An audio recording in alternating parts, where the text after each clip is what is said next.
when we took this dance lesson, we just had a fabulous time. And I could tell you that starting a client relationship like that created a form of trust that I have never seen since. Welcome to the Workplace Theater Podcast, where we explore the joy, the pain, the comedy, and human connections that make up the world of work culture. In this episode, our guest Adrienne Gawlowski explores whether building trust within teams can be the key to success, or if it's simply wishful thinking. Our hosts, Chris, Michelle, Joe, and Julius, share their insights and experiences while offering practical advice on navigating the complex world of workplace culture. So sit back, grab your popcorn, and let's dive into the fascinating world of workplace theater. All right, so welcome to the Workplace Theater Podcast. As you can see, I'm remote today. How you guys doing today? Great. Lovely. Doing well. Awesome. We got a new guest today, Adrienne Gawlowski. How are you today? I'm wonderful. Thank you for having me. Yeah, Excited to be here. Mm-hmm. Absolutely. So, Adrienne, what we normally do, well, first of all, today's topic is building trust in teams amidst high turnover. So you have, a great perspective. You're going to bring a great insight to that topic today. And the way that we normally get started is we will start with some type of headline just to kind of warm us up. And Michelle usually kicks that off. So, Michelle, what do you have for us today? Yeah, I have sort of an interesting article I saw in the New York Times about the elephant seal and their sleeping habits. So this is a little bit of an unusual kicker-offer. But what they were noticing was that it's the only mammal that has like such a different pattern of sleeping from one part of the year to the other. So for 200 days of the year, it spends only 2 hours of sleep per day. And for the rest of the year, it spends like 10 to 11 hours of sleep per day. So I was just thinking about how we all sleep, and like when we're in some of the pressure situations, I don't know if we would do 2 hours of sleep for 200 days. But, we might shorten it up and then have that sort of make-up sleep that, you maybe add in a nap or something. Is that consistent? Is that consistent like the certain periods? Like it's every year? Every year. And so it's like during the hunting season, they sort of gorge themselves on, the food that they get in the ocean during the 200 years of the year, 200 days of the year. And then when they're on land is when they do more of the sleeping because they're not eating as much. They don't have as much energy, and so that they're sleeping a lot. But the other thing that was interesting is the 2 hours that they spend are actually in like REM sleep. They're diving down into the ocean, and they're sort of spinning down like a torpedo. Wow. And they sometimes sort of land at the bottom of the ocean. Apparently, a lot of other mammals have like unihemispheric sleep. So dolphins sleep on one side of their brain, but they got like one eye open looking for predators. Wow. This particular mammal, the whole brain goes to sleep like ours does. But because that's so risky for them, for being preyed upon, they just do it for these short periods and have kind of found a way to make that work for them. So I was just thinking about how we all, sleep is such a precious commodity for us. Mm-hmm. And I think about sleep a lot. I was really fascinated by it. I was wondering if any of us could relate to how the elephant seal sleeps with these really varying patterns, or, I don't know, I just thought it was interesting. Well, I think Julius goes through those cycles often with his travel. Yeah, I was thinking about that. I guess I'd say probably my hibernation period would be probably like it's usually December to mid-January, and then it's like pretty normal, and then summer it can be anything, from 3 hours, 2 hours, and it's regular. But I mean, as an artist, you kind of I'm more of like get sleep when you can get it. So if that's in the middle of the day and you can get 2 hours, you get 2 hours. Mm-hmm. I wasn't like that until I started traveling with one of my friends from Montreal, Jojo Flores. And I remember the first time that we went to France, And he's like, we were all jet lagged and everything. And he was like, hey, we should go to sleep right now. And I was like, yeah, I'm not that sleepy. He's like, man, you better go get some sleep. And he was so right, because by the time we got to the gig, I was like sitting there right before my set, like, yeah, like trying to yawn. So I can relate to that. And I'm sure, Adrienne, you've had those pressure moments where, like, where work is just insane, where, you got to get sleep. How do you deal with that? That's right. Well, sometimes the body just needs what it needs. So, for example, last night I stayed up late to watch Ted Lasso, and I love Ted Lasso. And then I was kind of awake after that. But the night before, I must have slept like 10 hours. So I do think that we also go through cycles. But if your body is shutting it down, then you shut it down. Yeah. So the same thing happened to me on Sunday. I took a pretty intense boxing class with my kids. It was like a Mother's Day special, and I didn't realize that they would totally make us work so hard that when I got back from my visits on Sunday, I just laid down and took a nap, and I can't even remember the last time I took a nap on a Sunday. It was really incredible. It felt great. That's what's great about Mother's Day. I gotta put that one on the Mother's Day list for next year. Mom, we're going to kickboxing. Yeah, exactly. Wouldn't that be cool, though, if you could have half of your brain asleep and the other part awake? I didn't know that about the dolphins until I was reading this article. Yeah, I didn't know that either. I might be pissed off. I'm like, can I just go all the way to sleep and not have to worry about anything? It's a good way to look at it, too. I was thinking about, like, wouldn't it be great to turn off, like, my logical side when I want to be creative, and then my creative side when I want to be logical, right? Like, yeah. That would be great. Have control over those two parts. Yeah, like you sleep. Yeah. Need logic right now. You creative sleep. And vice versa. Yeah. Yeah. Go ahead, Chris. No, we're good. Oh, I was going to say, this kind of we were talking about this a couple episodes ago. This walks us into that movie Severance, right? Where, yes. where when you get outside of work, it's not sleep, but you just don't know anything that happened in work. But when you get inside of work, you don't know anything that happened outside. Yeah. So, be careful what you wish for. I guess we just say that, huh? That's true. Yeah. That's true. Yeah, that might have sounded like a good idea in Severance Land when it first came out. Yeah, it got pretty freaky. It sure did. It's only when you don't have control, right? Yeah, it's like, we're going to do this, and we're going to take away your control. Right. So let's get into our very first segment. So our first segment is called The Burning Question, Adrienne, where this is kind of like the foundation of today's topic. But before we go into that, give the listeners a little bit of context of your background so that they can get an understanding of like where you're going to come from. Absolutely. So I have been a marketer, worked in advertising or PR over the last 20 plus years. Most of my experience is in the life sciences, but I do have some experience in CPG and other brands. I am, at this point in my career, I'm pretty senior, so I do manage multiple teams. I've been responsible for teams overseas, teams domestically. I currently work for a New York-based company, and I sit here in Chicago. A lot of my team is located on the East Coast or even in the South. So my experience with hybrid teams, remote teams, goes back quite a few years. So, Chris, go ahead and kick us off with the burning question. Burning question. So, can building trust within teams be the key to success, or is it just wishful thinking? That's a great question. I do think it's a key to success.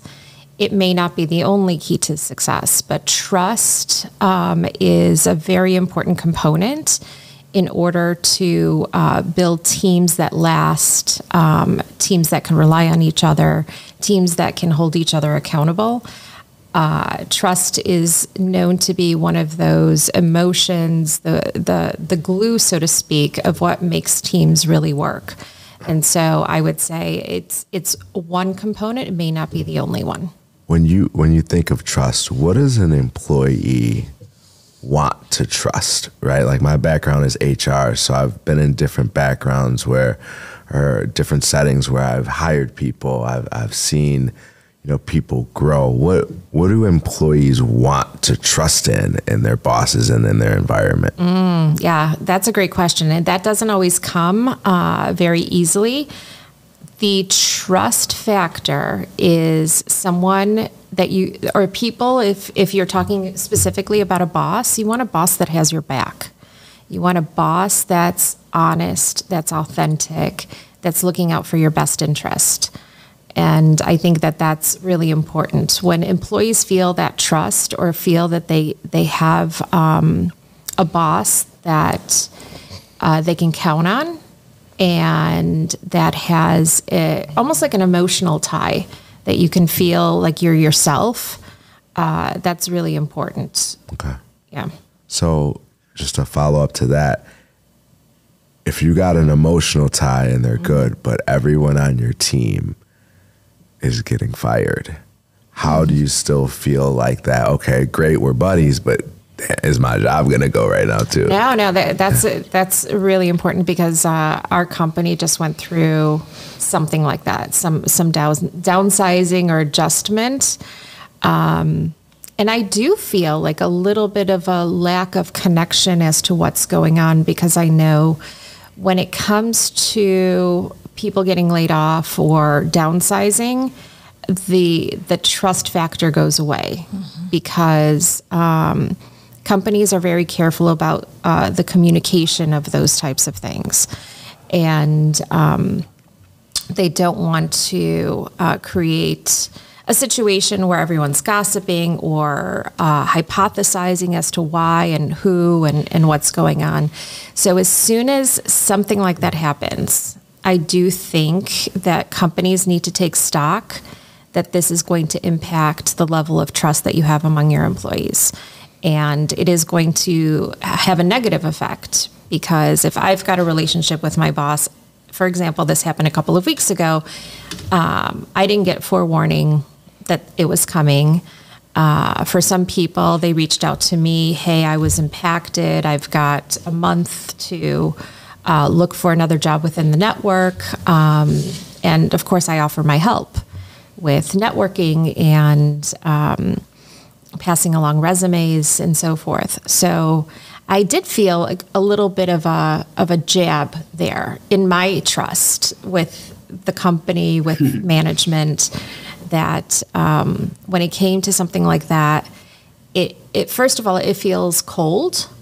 It feels very financially focused. Our industry is very cyclical and has its ups and downs, and one day it can completely change. We can lose a client, we can gain a client, and I think this company where I'm at does a better job than most, because they don't say, hey, you're laid off and that's it. Here's your severance based on how many years you've been here. They actually try to help you find a job within the network of companies under this umbrella. So it does a better job, but at the same time, it does take a hit in the overall trust and quite honestly, loyalty. Because the other side of the coin is my loyalty to the company. I think for some leadership, it's a blind spot. I think it's considered a nice to have and not a must have. And I think that's very short-sighted. It isn't the case with everyone. I think you get different levels of, with every individual that you consider as part of leadership, there are different levels in which they value trust. And in some instances, it's a nice to have, not a must have. A lot of leaders are motivated by the numbers and productivity. Some leaders really do care about the people that work for them. And I'm lucky I have that in my boss. But at the same time, I don't know what's going on beyond that circle. I'm wondering, right? So we've talked about trust and it leads to loyalty, right? is it possible to have loyalty without trust, right? Can I say I want loyalty, but then not focus on trust, or is that kind of a pipe dream? I think for it to be, to have some longevity, I think you do need both. I think the true feeling of loyalty, absolutely, you need that. I think there are other factors of loyalty or the manifestation of loyalty, which means longevity in a job, or I'm going to give my job my all. I'm fully committed. I'm all in, giving my 100%. That there are other factors that impact that, such as just, are you doing a job that you love? Are there other aspects of your job that provide you with that fulfillment? Externally, how does the job market look? You may be forced to stay within a job because the market doesn't look so good. And you can be loyal. Yeah. And not do any of those other things well, right? Like, I've seen people at jobs, I'm staying here forever, but they're the crappiest worker, right? And Yeah. they stay there because they have, they're locked in. They don't have to worry about anything. So in those situations, like, what do you do with those people? That's a good question. And working in an industry that's really not tolerated at all. I know that there are industries in which you do see that element of, I'm tenured, or I'm locked in, or I'm part of a union, and they can't get rid of me. So I think that's a more difficult situation, where the manifestation of the loyalty is not loyalty itself, but it's like job security and a level of apathy. Mm-hmm. And I wouldn't even call it. I probably would disagree with calling it actual loyalty. I think it's the job security tied in with the apathy, tied in with someone who hasn't been held accountable to the work that they produce, and it's really all about that particular situation. Michelle, so you come from, you worked a lot in research and pharmaceutical, and how was your turnover? Because that's the thing that I'm struggling with. It's like, when there's high turnover, gosh, how on either end of it, how is trust built, right? If within high turnover, that's what I'm struggling with. And that's why I think the question, like, is it wishful thinking? Because as soon as you potentially would establish some trust, then someone else is coming in, or you're being replaced, or whatnot, right? So both parties are kind of saying, well, let's just do what we got to do, and not worry about anything else, right? So I'm wondering what your perspective is, Michelle. I was in a company where the turnover was fairly low. If, by industry standards, many people stayed for many, many, many years. I was there for 25 years myself. And so many of the employees were long-term people. We did supplement with contract folks, and many of them stayed for multiple years as well. But as we grew and as our needs changed and we had to expand quickly, then it sort of starts becoming more transactional. The people coming in, might be seeing it as more transactional. And then as a manager, if you see people coming and going, you start thinking about it in a transactional way. And that is, when you were talking, Adrienne, I was thinking about, for the managers who maybe don't see trust as that big of an issue, I think the dollars and cents argument with those folks around turnover and the cost of turnover could be a way into that, because I do think that the workplace is becoming more transactional. Just the example that you gave, Chris, a person who's saying, I'm not leaving, I got a pretty good package here. They're weighing what's best for them in their life. And the company isn't always weighing what's good for you in your life. So they have an obligation to themselves to find that situation that's working best for them.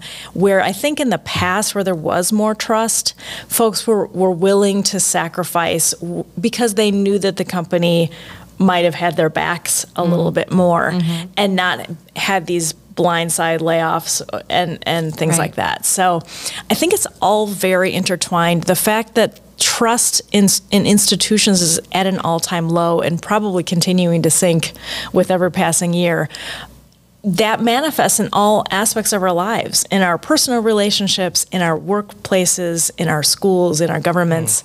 And so, are individual efforts going to be enough to change that? I know my answer to that question. I think there needs to be structural incentives to make it so that it's beneficial, it's seen as beneficial, to have a workplace that isn't, toxic and transactional and really does serve the people who are working there. I know as an HR person, a lot of companies really do have that value of the people here are our greatest asset. That's really how we're able to function. And all that's on the table maybe with AI coming for some of these jobs that could be changed in fundamental ways. I think that's also something that folks are thinking about. I think the key word that Adrienne said was apathy, right? So the killer of trust is apathy. I'm either locked in, I've got a situation where I'm good because of whatever these circumstances are, or the flip side, right? We'd look at HR, right? And I've been through so many mergers and acquisitions. The last company I worked for full time ended up going into receivership, and I was like the last one there, shutting it down, which is crazy as a consultant. It was a phenomenal story for another time. But what I found was there was a lack of courage, right? Everyone's worried in the situations with the mergers and acquisitions and the layoffs. No one wants to say anything because no one wants to say the wrong thing. So this apathy comes in to say, I can't really say anything. Yeah. Right? And that's the killer. I had people coming to me from different departments because I was like, they're going to fire me?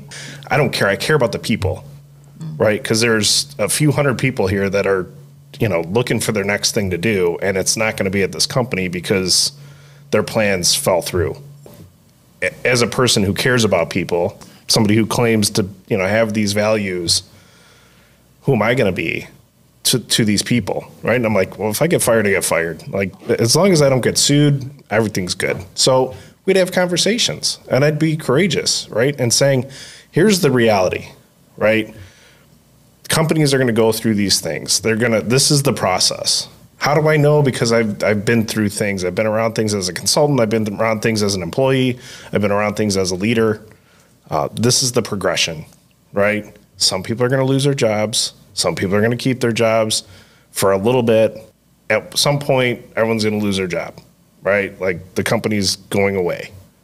Hopefully somebody comes and buys some of the assets. You can go in that sale, right? You can, reach out to your network, right? There's all these different options that you have.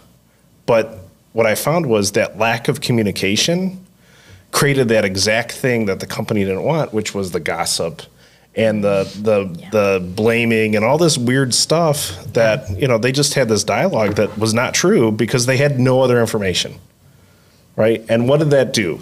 Instant trust, right? They're like, oh, you're at least talking to me. I don't know if what you're saying is right. I don't know if I believe you 100%, but I at least trust that you're willing to have a conversation with me. You're not just telling me not to worry about it, right? Everyone else is telling me not to worry about it, I can't help but worry about it because I'm living paycheck to paycheck. So that paycheck goes away. What do I do? Yeah. Right? Yeah. Yeah. And something that you said that was really interesting with regards to that is that apathy breeds apathy. And if you're in a situation where the future of your career, the future of your job is in question, then you absolutely breed that kind of toxic culture where people are afraid to say something and people are afraid to make the connection with others, and that the responsibility for keeping employees happy with their benefits and everything only is the responsibility of HR, then you develop this situation that's really hard to come out of. It becomes a self-fulfilling prophecy. It reminds me of a case study called Project Aristotle that Google had done among their workforce, and they had determined what is the best indication of highly functional and successful teams.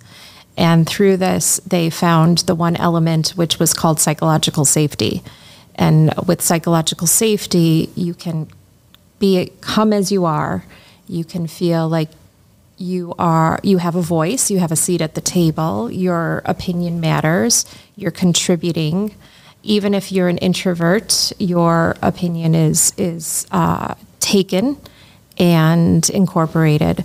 And so as soon as you lose that psychological safety, you very well can expect loss of productivity.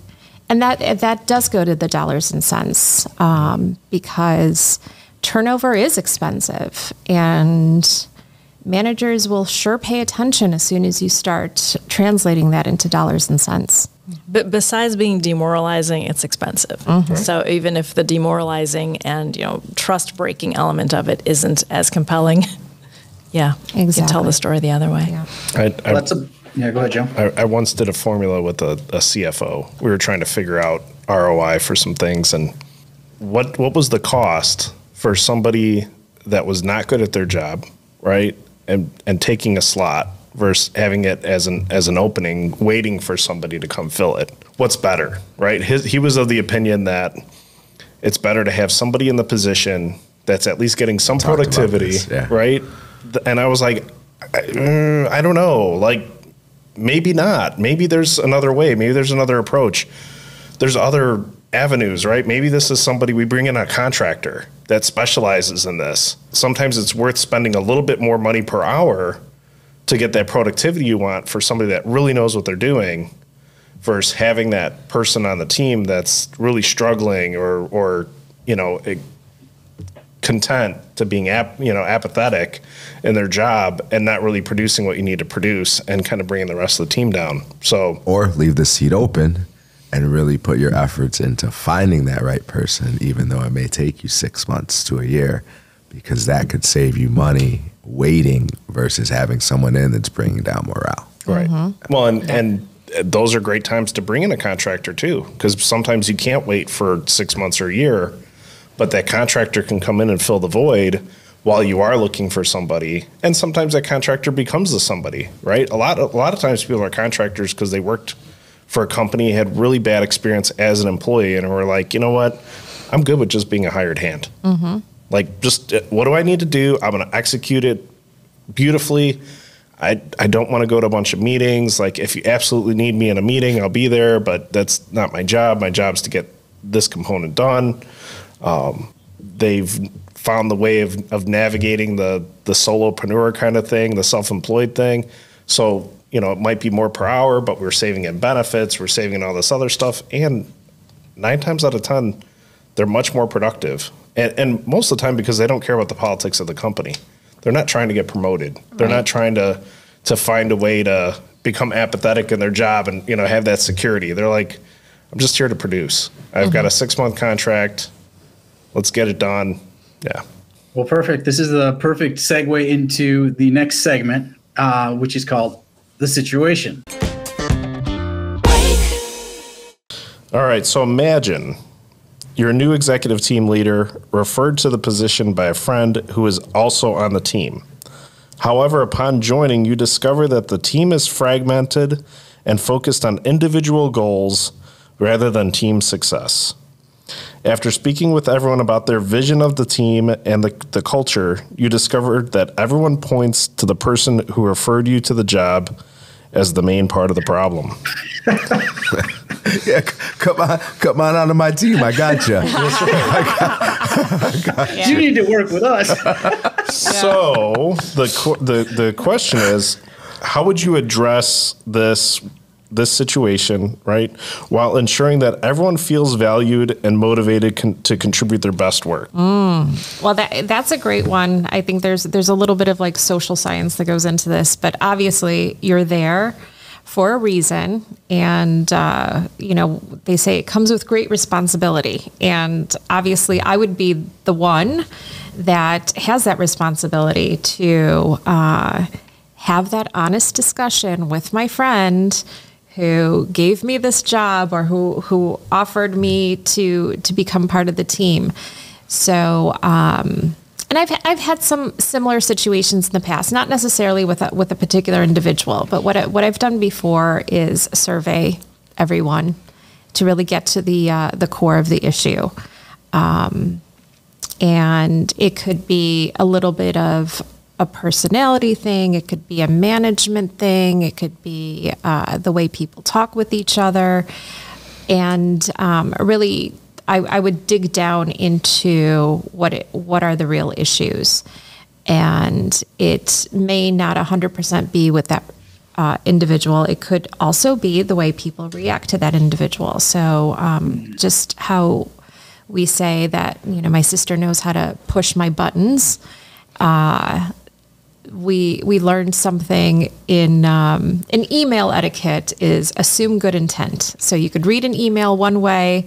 If it comes from a person who you've had some negative history with, you read it another way, right? And so there could be an action-reaction situation happening. So I've done these meetings called resets. And so I've done the survey, assessed what's going on. And, the best practice is, okay, let's put this out on the table, not to call anyone out because you coach people in private and you reward people or give accolades in public. It's really about forming a team charter. What is it that we're all after? And if we get to that point of the team wants to do good work, we are spending our waking hours here. We're spending more time with each other than with our family. If you break it down into those fundamentals, everyone just wants to do good work, feel rewarded, and have a good time while doing it. And then you just have to chip away at what some of these negative behaviors are.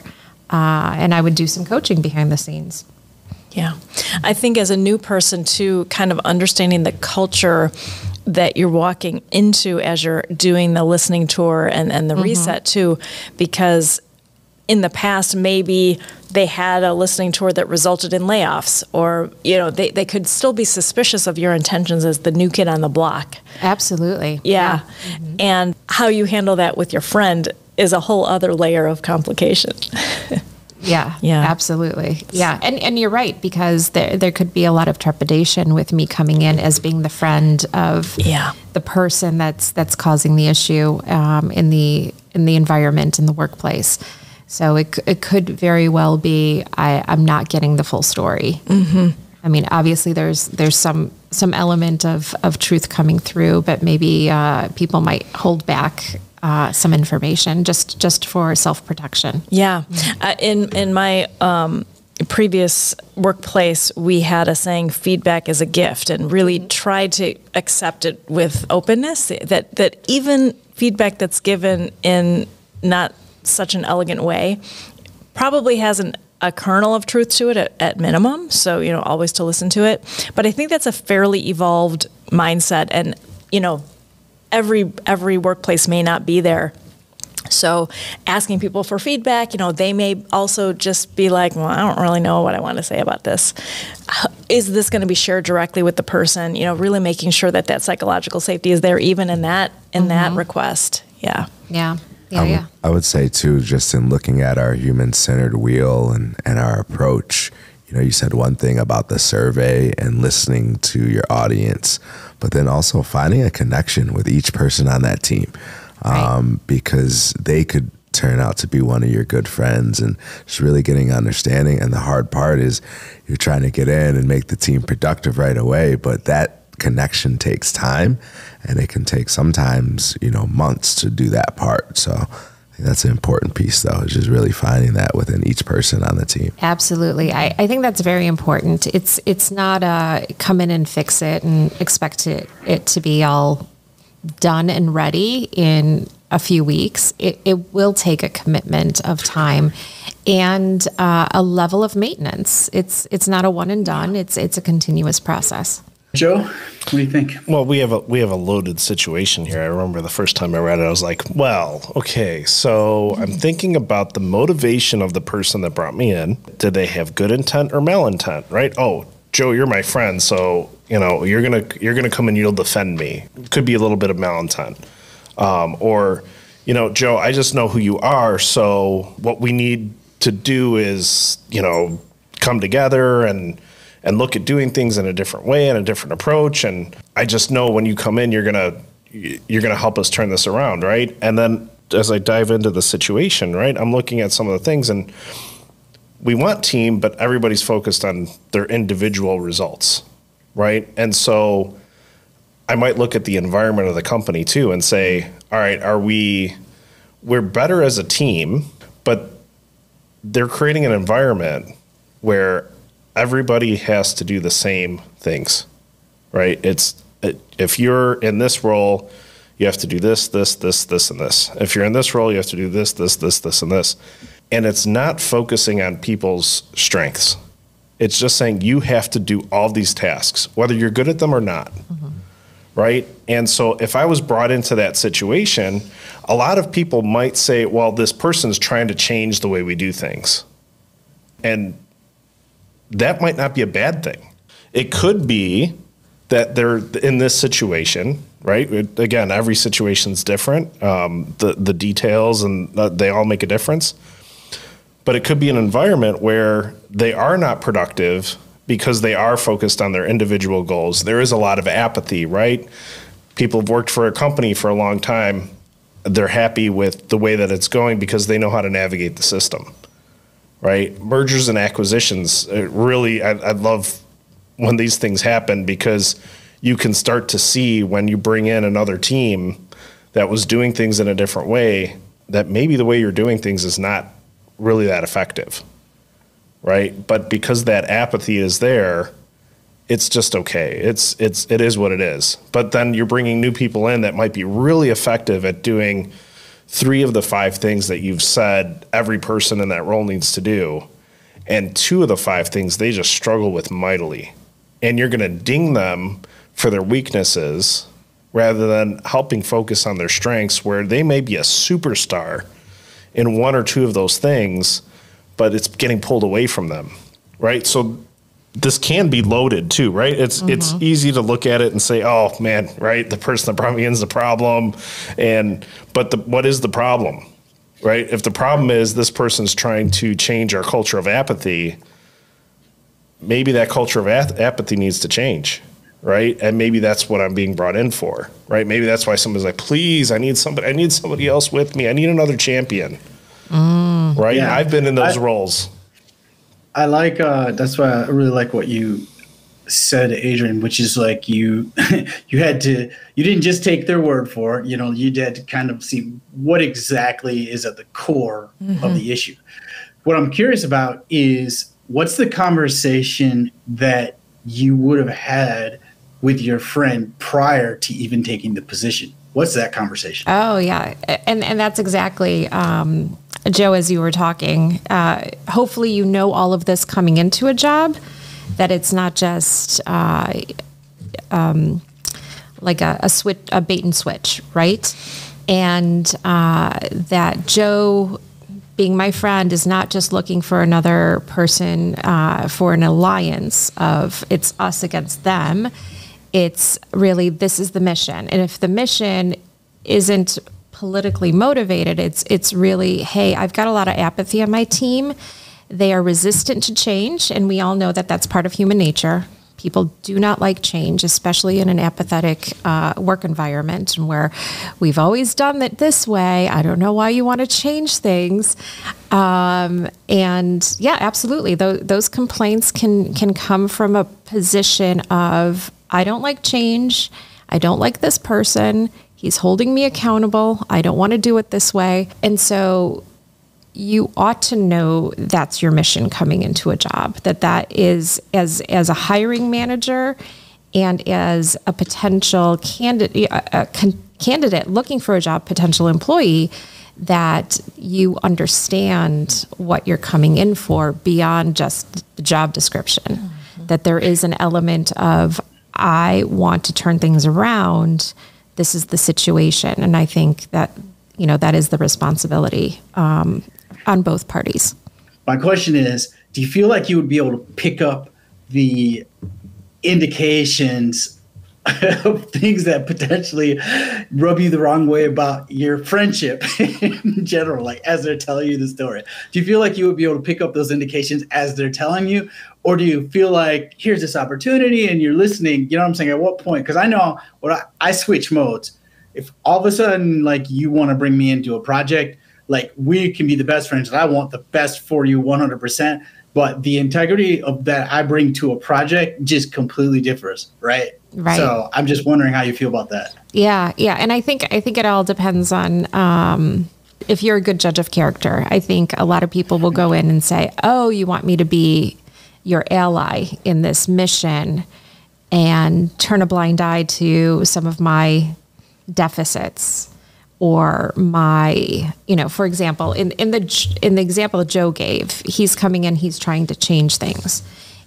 And I think it depends on the individual. I feel that I'm pretty fair in terms of judging a situation. And if Joe is coming in there like a bull in a china shop, which I can do. Yes, I would say, hey, Joe, Mildred in accounting doesn't like your approach. I think you need to approach it in a little different way, which is, let's tell her about the mission of why we're doing this behind the scenes and get her involved in some way where she's actually taking ownership, because no one likes to be told, like, hey, you've been doing it this way for 10, 15, 20 years, and now you've got to do it differently. I'm coming in and changing things and taking names and all of that. So I do think that me as an individual would be able to see some of the impact that these changes are having on other people, just, with varying levels of emotional intelligence, EQ, and understanding where each individual is coming from. And again, it's about the listening tour. How are people feeling about this change? Yeah, in addition to that, the corporate culture and ultimately the goals of the company, right?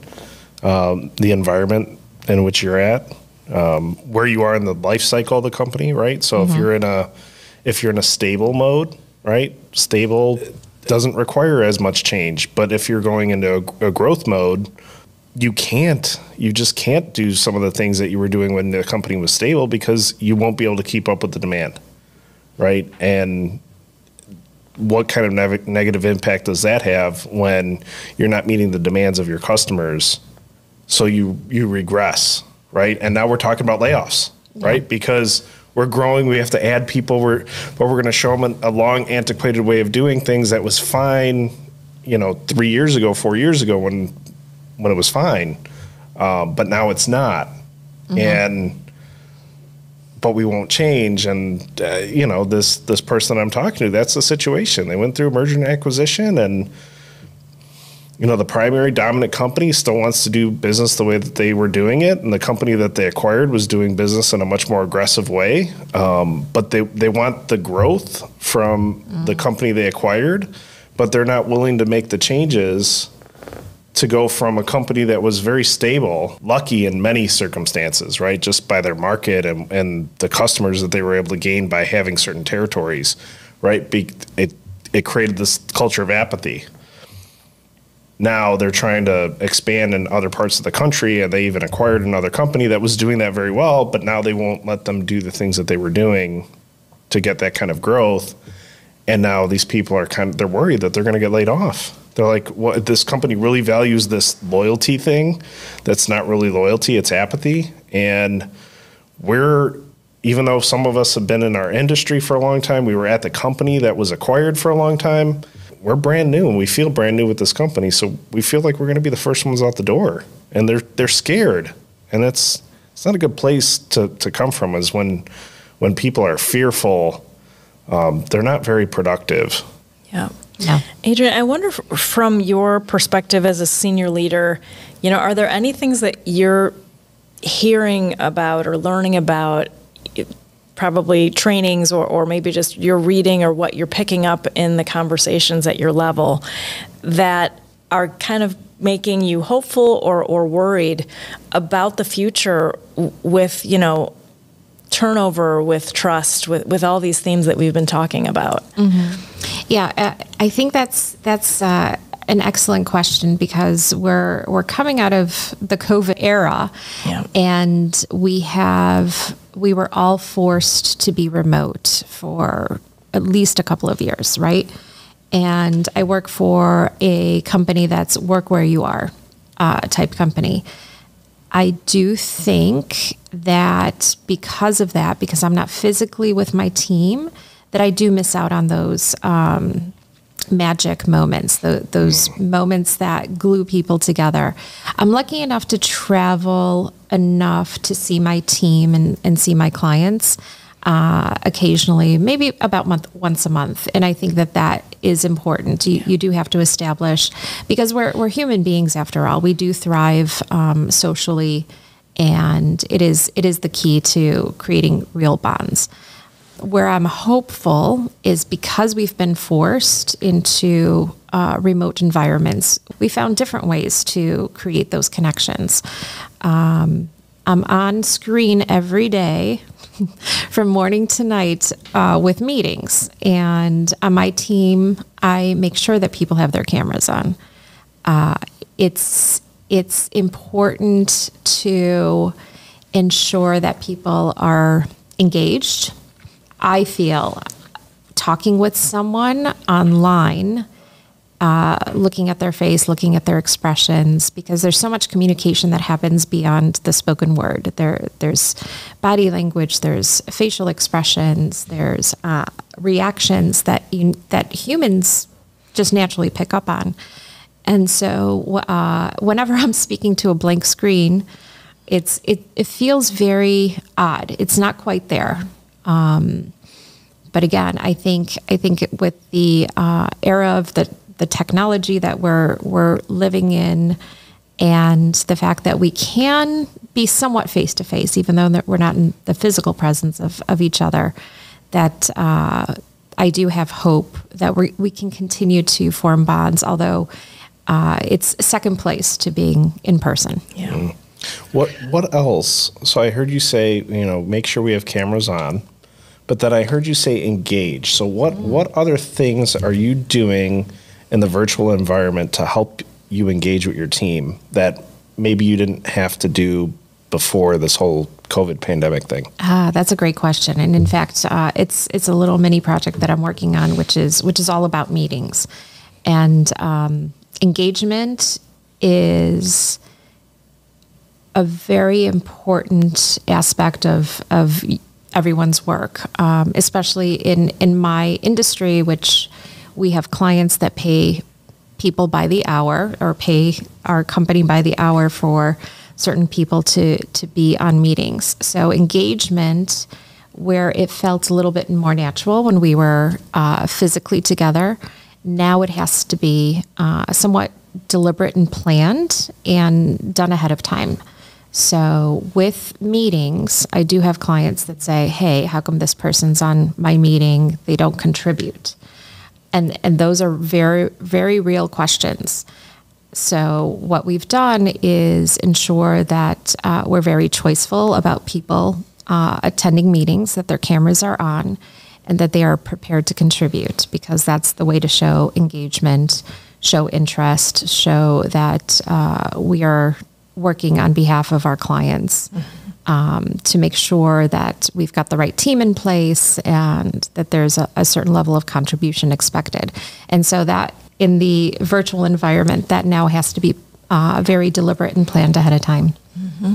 So I had a question. Oh yeah, go ahead, Joe. I was just going to say, so the days of webinars are over in that circumstance. Webinars, yeah, Well, I guess for the meeting, right? for the meeting, yeah. To sit there and not have your camera on and keep your mic muted, that is like definitely a no.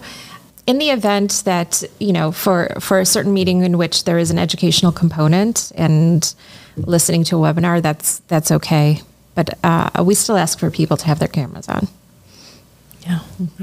Well, so let me ask a question. So, is the answer ever that, okay, great, let's do this, but hey, we need to get together physically? Mm-hmm. Maybe it's not economical to have everyone, meeting all the time, so we need to do these meetings. But then you have this problem, they're not engaging, and so on and so forth. Well, let's get together. Yeah. Right? Let's pay the money to get together. Let's curate some experiences so that people can create these like natural, authentic connections so that when we do get into the virtual meetings, then they start to, because maybe every person is a little different. Because my fear would be that now it's like, okay, be prepared to engage or not. Okay, now I have to, just like a job, I have to be prepared to, okay, I know what I'm going to say. And then I say my line and then, okay, great.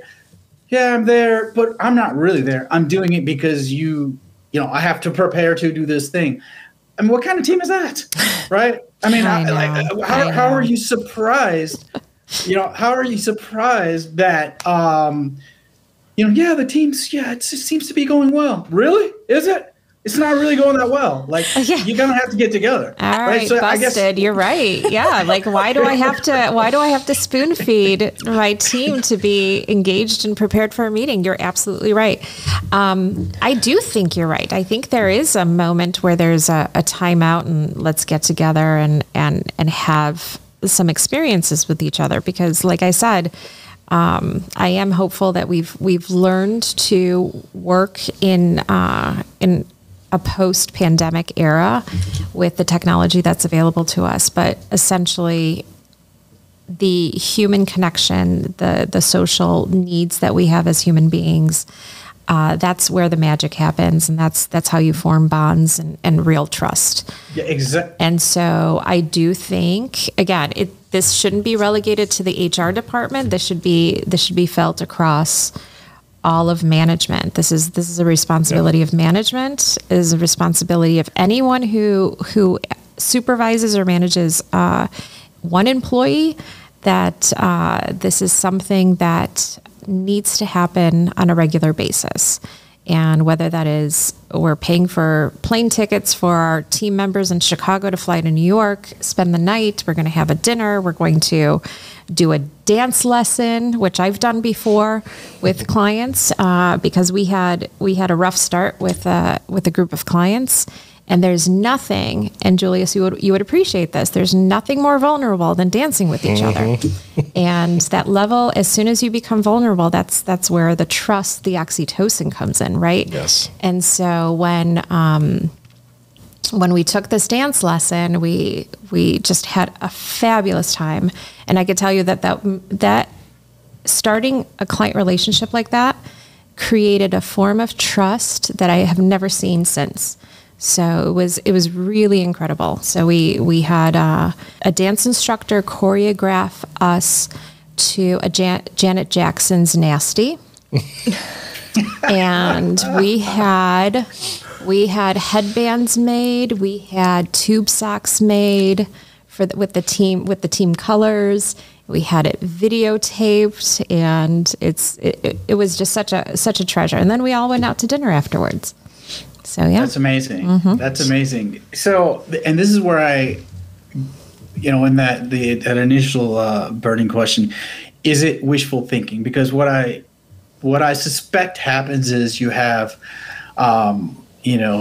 senior leadership or the top of the top, and the conversation is like, we can't spend the money, or no, it's our clients don't want to spend the money, and the clients are like, we don't want to spend the money. Right. And it's like said and unsaid, like, oh no, that's just not in the budget. So the client can say, oh, well, we paid you to produce this result, right? Whichever way it is, whether it's on video, whether it's not, then you really aren't trying to build trust. You're really not looking at your productivity, right? We're working. No, you're not. You're gonna have to do something. So that's why I think sometimes it's wishful thinking, because at the core of things, it's like, what can we get away with as long as possible before we'll do this one little thing. It's like, no, let's get going here. Yeah, absolutely. And for any manager that says that, it's clear that they're not putting a priority on trust and forming those bonds. Which, deteriorates over time. It does. And that's when you have to go back to the dollars and cents of turnover and lack of productivity and engagement. Yeah. You spend a lot of money. I do want to acknowledge you, Adrienne. I think although, we kind of poked fun at it a little bit, but the fact that you've invested the time to talk to your team about how to engage virtually, right? Like, I love that, because it's not something that we do naturally. Mm-hmm. There's no training class on it, right? And it's like, if you wait for HR to do it, and again, budgets, right? HR is like, well, we don't have the money. Yeah, HR never has a budget. Right, they never, yeah. Maybe for an office happy hour, but that's about it. Yeah, the things that, maybe we shouldn't spend money on. I think Mr. Potato Head personality assessment time. But just that you invested that to make sure that your clients are being served in the way that they feel like they need to be served. I don't want to lose that, because we don't do that enough in leadership, especially when we're now becoming apathetic to be like, well, I guess I just won't have anybody on the team on the call. And right. Like there's a lot of different ways you could have handled that. Instead, you were proactive, and it was like, all right, so we need to be deliberate in the way that we engage. Maybe sometimes it's a little inauthentic, but that's part of what we need to do, so that it does create space for authenticity now, right? Because you don't have to coach them up on how to do it. They know how to do it, and they can be more authentic in it. Absolutely. Yeah. And it really does go mostly to people who are more junior, or maybe someone who is new to the team, maybe a little bit more introverted. And to them, I say, just ask a question, or let's prepare this in advance. We know we're going to look at some market research. Just either have a question or an observation based on what you see. It reminds me of training that I got in Catholic school. Sister Marguerite would always tell us, whenever you're listening to a presentation, it's actually a way for you to engage, to get your mind going, to think about, what question can I ask this speaker? And whether you ask it or not, it does kind of change the way you're showing up, because you're showing up in a more active brain mindset versus just camera off, mic off, I'm sitting here listening.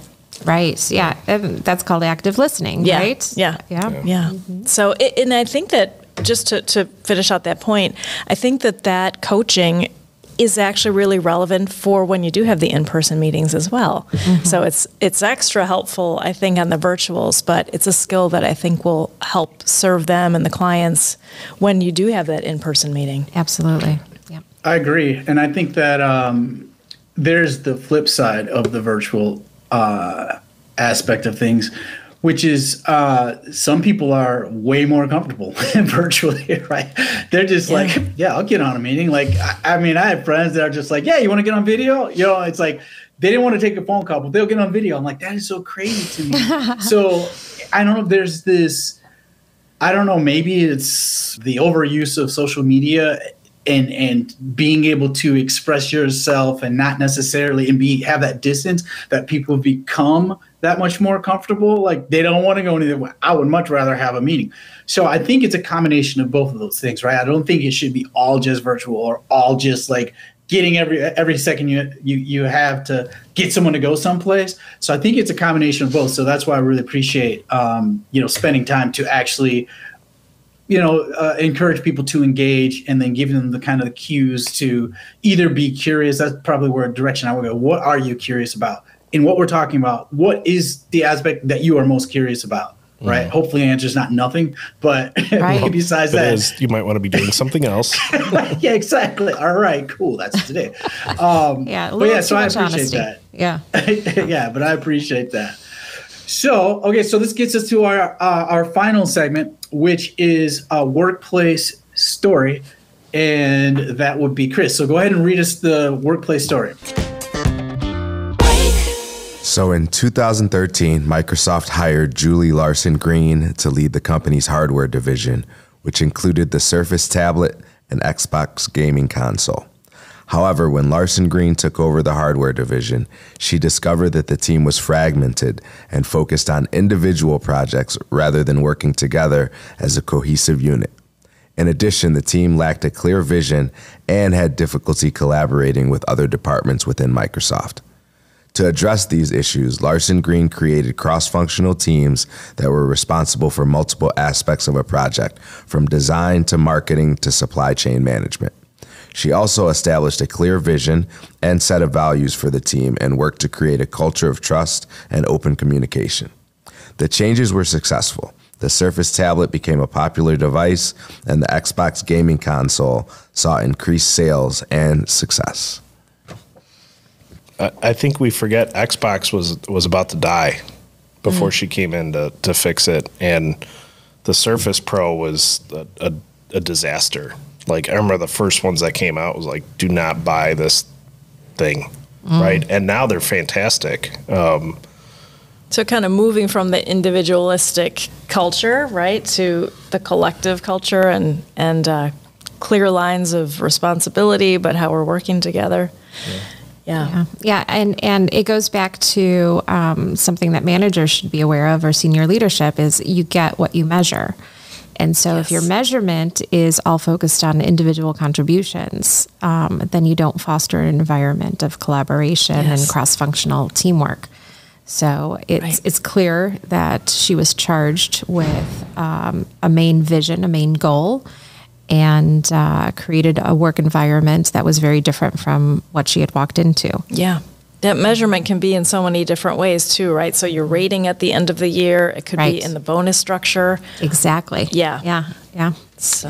My code is perfect. My hardware design is perfect. Our boards, right? Our hardware design is perfect, but it's not working with something else. Well, it's based on the spec you gave us. It's right. Like, people automatically go into that defensive, like, we're perfect.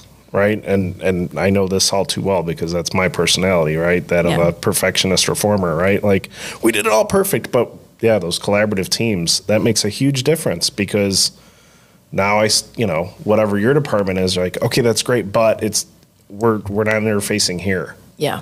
Oh, I know what that problem is. Let's fix that. I think it's an example of what we were talking about before with the need for like structural change, right? So Absolutely. Structural incentives to behave, like, you can't have it both ways. You can't say, person X on the team is going to get a $30,000 bonus if such and such happens, that and to hell with whatever the rest of the team is doing.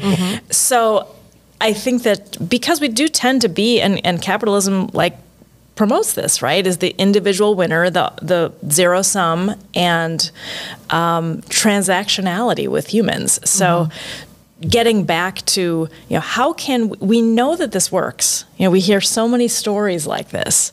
So how can we structure our management practices in our workplaces so that we are creating the container for those kinds of teams to exist everywhere, not just when, some superstar comes into a situation.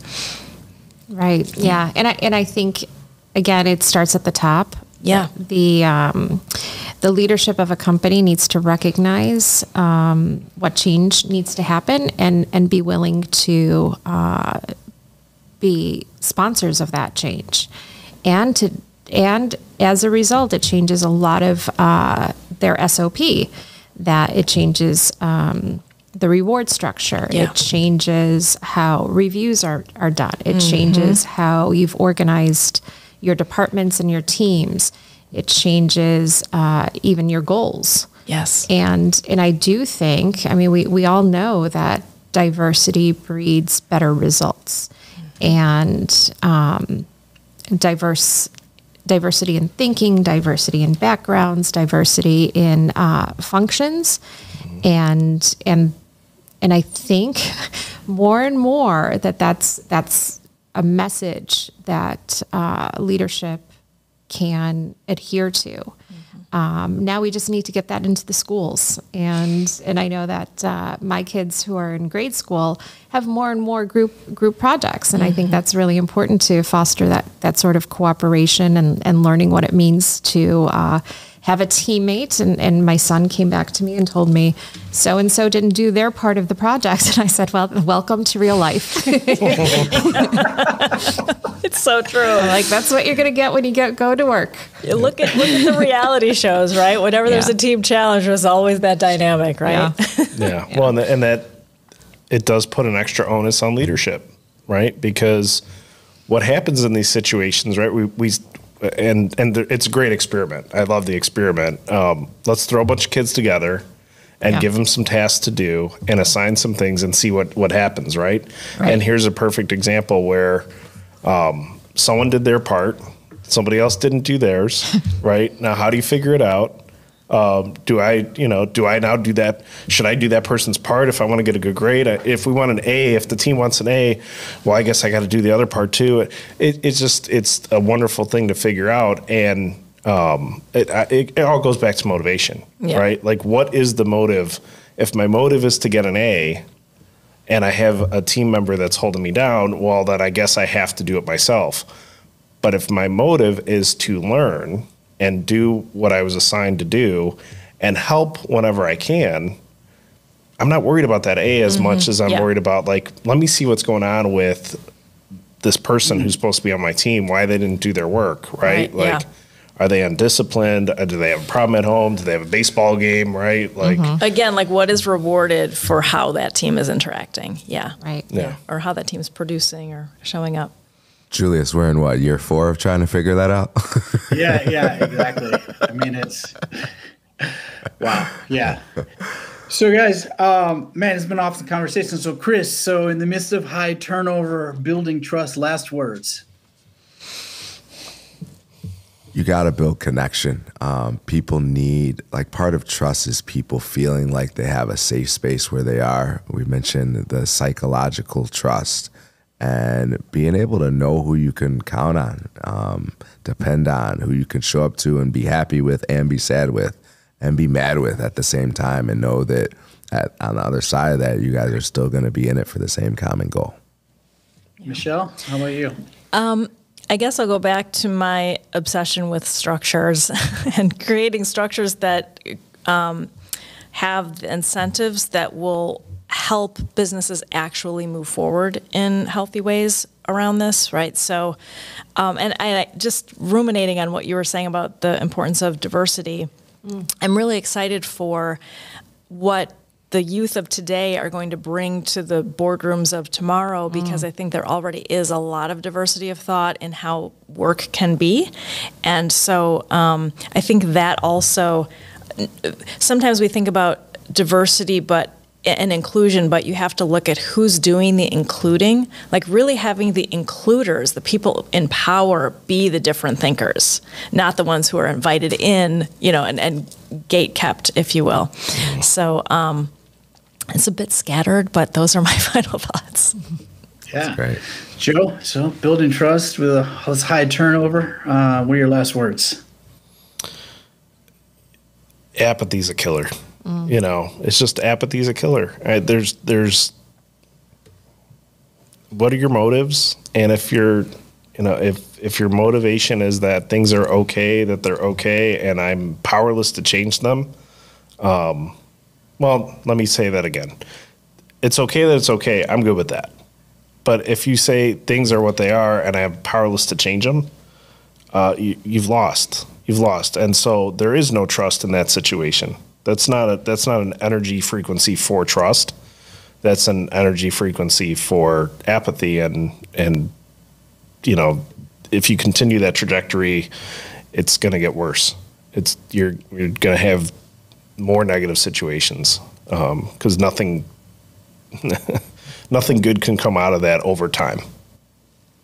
Yeah. And Adrienne, we're going to give you the last word, being the guest, and thank you so much for joining us today. But, Absolutely. Yeah. And thank you Building for having trust. Building trust with all high turnover. So, what are your last words? What do you want listeners to think about? Well, I think high turnover, trust, it's a chicken and the egg situation. And someone reached out to me last week and they told me, Adrienne, you're one person I thought of because you give a shit. And I'll tell all managers, all leaders of industries, of different companies, you've got to give a shit. And it is very easy to get into the apathy trap if things are working well. But if you want real results, if you don't want to lose money by high turnover, you need to give a shit about trust and invest in that and make a concerted effort toward improving the culture. Amazing. Well, it's been an insightful, amazing conversation. I want to thank you guys all today. And yeah, I guess maybe it's not wishful thinking. And if leadership and people in general gave a shit, then give a shit. So that way you can, so that we can all, right? Yeah, and then roll up your sleeves. Yep. I think we've got a podcast title. There you go. So everyone, thank you so much for today's conversation. It was awesome. And everyone out there listening, thank you again. This has been an episode of Workplace Theater. All right. Thank you. Thank you. Thank you.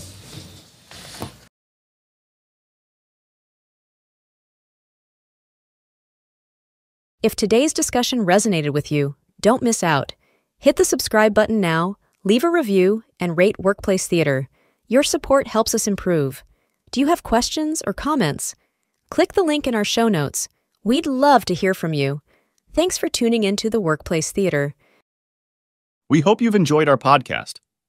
If you're interested in new ways to inspire your team, need help with a sticky workplace situation, or you'd like a communication and engagement strategy for an upcoming important objective, please contact us by emailing workplacetheater@gmail.com.